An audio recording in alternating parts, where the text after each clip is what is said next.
बिस्मिल्लाहिर्रहमानिर्रहीम। अस्सलाम वालेकुम। आप लोग कैसे हैं? उम्मीद करती हूँ कि आप सब ठीक ठाक होंगे। अल्लाह ताला सबके घरों में खैरियत रखे। अल्लाह पाक हर शख्स को महफूज रखे, हर बला हर परेशानी से, मुझ घर मेरे घर समेत।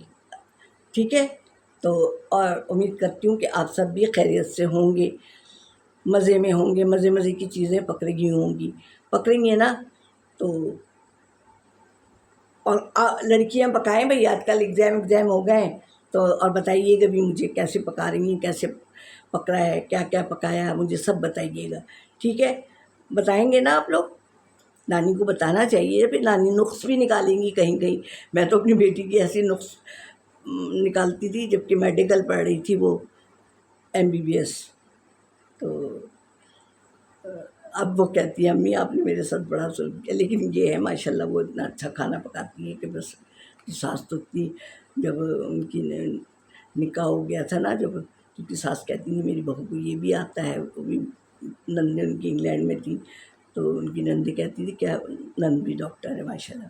तो कह रही क्या कोकला रही हैं आप जो इतनी तारीफ़ें कर रही हैं कि ये भी आता है फ़रा को बनाना, वो भी आता है। बहरहाल, तो ये तो खूबी लड़कियों की होनी चाहिए ना, कि आना चाहिए लड़कियों को, चाहे डॉक्टर हो चाहे इंजीनियर हो कुछ भी हो।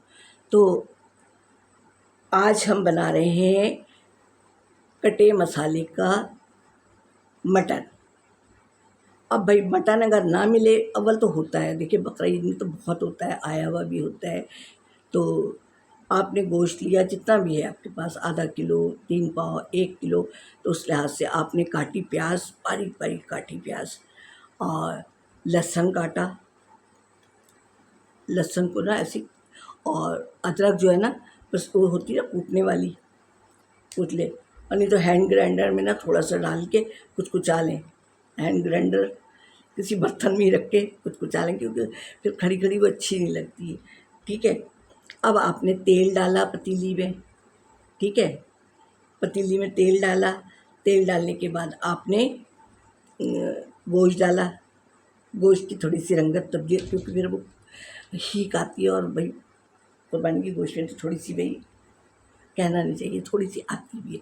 तो उसको थोड़ी सी रंगत तब्दील हो जाए ना, तो फिर प्याज डालते हैं, थोड़ी सी रंगत तब्दील हो जाए जैसे होता है ना, तो फिर वो प्याज डाल दिया आपने।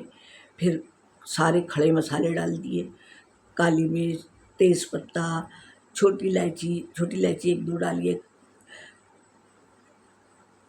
काली मिर्च और बड़ी इलायची, दालचीनी का 1 टुकड़ा, सारा मसाला डाल दिया आपने।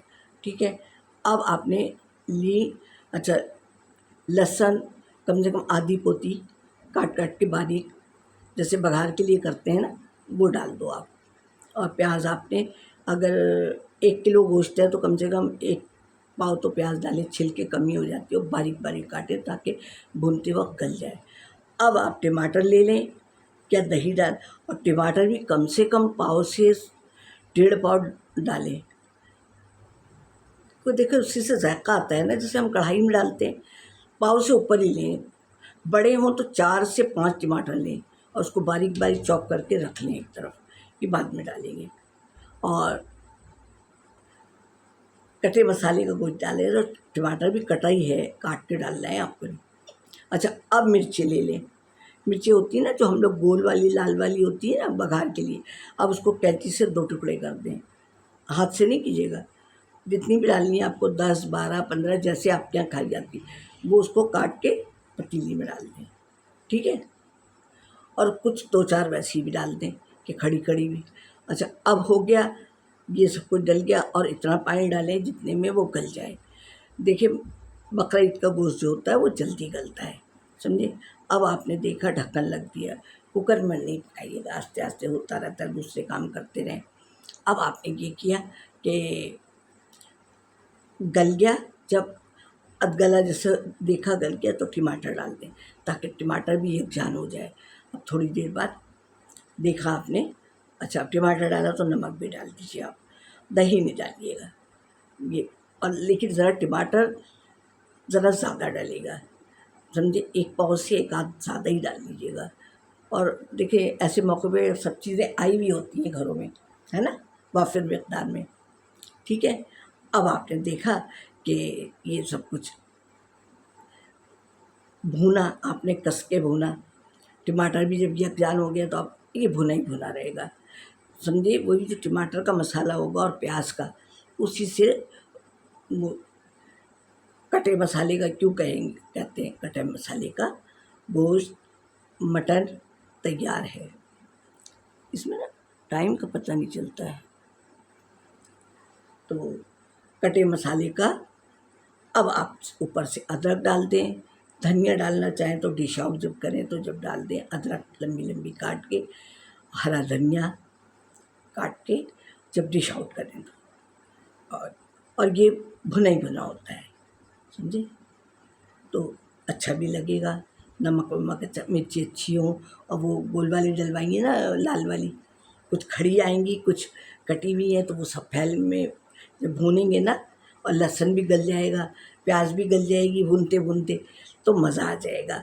तो बहुत अच्छा लगेगा एक कटे मसाले का गोश्त, सही है। तो मटन, कटे मसाले का मटन, और भुना भुना सा होगा, ये रोटी से खाएं, घर की रोटी से खाएं या तंदूर से। ईद वीद में तो तंदूर से ही आती है घरों, क्योंकि लोग आ ही जाते हैं, एक दो लोग तो कोई ना कोई आता ही, कोई गोश्त दे रहा आया, कोई कुछ आया, या और दिन पकाया, कोई ज़रूरी नहीं है कि उसी दिन पकाए बंदा। तो मैं समझती हूँ कि अच्छा लगेगा आप लोगों को, ठीक है। तो फिर और आप लोग मुझे देख रहे हैं, आप सबका बहुत बहुत शुक्रिया। मेरे एक एक करके आते हैं, एक रोज़ आ जाता है एक ना एक, एक ना एक। तो ये आप लोगों की मेहरबानी है कि आप लोग एक एक करके मेरे सब्सक्राइबर ला रहे हैं, और लोगों को भी कहें ना आप लोग कि हमारी नानी को देखें, नानी को देखें और सब्सक्राइब करें। और अगर नानी कोई गलती करे तो नानी को माफ़ भी करेंगे आप लोग। भाई बुढ़ी नानी है, गलतियाँ बहुत कर जाती हूँ, मैंने देखिए खुद एतराफ़ किया है कि भाई मेरे से बहुत गलतियाँ हो जाती हैं। तो अब ज़ाहिर है बूढ़ी औरत हूँ मैं, समझे, 70s को पकड़ने वाली हूँ थोड़े दिन में, 1-2 साल में शायद। तो फिर तो दिमाग तो यूँ सट जाएगा ही ना कि नानी कैसी बातें करती, मेरी नवासी हंसती है कभी कभी। तो फिर इंशाल्लाह ज़िंदगी बाकी रही तो फिर मिलेंगे, और लाइट वाइट ने साथ दिया तो आएंगे, नहीं तो ईद के बाद थोड़े दिन रेस्ट करेंगे, और तबीयत ठीक रही तो मिलेंगे, नहीं तो फिर अल्लाह हाफ़िज़।